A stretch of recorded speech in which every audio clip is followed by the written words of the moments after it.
Nick, bakante ba oras mo? Okay naman. Ano plano? Tara dito sa isto. Record tayo. Tara, punta rito ah. Ang sarap talagang mabalikan, sariwang alaala sa aking nakaraan. Siguro isa lang ang masasabing dahilan. Gusto kong gawin ang mga inayawan, pero tapos na nga, andito na ako sa punto. Hanggang balik tanaw na lang ang mga sinaulo. Hindi nawawala kaya palaging natututo. Ginagawang gabay ang kanilang mga tinuro. Inaral dumiskarte ng sarili, para balang araw ay wala silang masabi. Pagtapos ng dilim, lalabas ang baghari. Hindi nag-alala dahil ang galit na papawi. Patawad sa mga nagawa kong kasalanan. Sa dating ako, alam mo ang kadahilanan. Huwag mag-alala, maganda na kasalukuyan. May anak na rin na dapat ko na pagsabihan. Sobrang dami na talaga nagbago.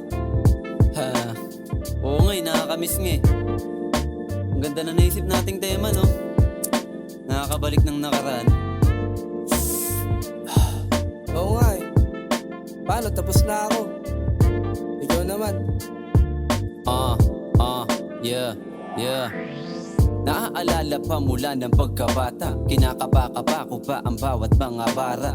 Nag-aral lang maigi para mas mahasa, mga tunog sa isip kong natatamasa. Damang-dama ko bawat persa ng bayo, nahubog na linang ng mga luma na tunog. Naging mas klaro dahil sa karanasan, natuto ng istilong wala sa paaralan. Ito'y isang awit ng pasasalamat. Ako yung batang minsan ding humiling sa tala. Meron ka man o wala, ako'y kasama. Ituring mo kong kapatid, iba ko makisama. Di matutumbasan ng pera ang ligaya, hindi lahat mananatili sa ibabaw.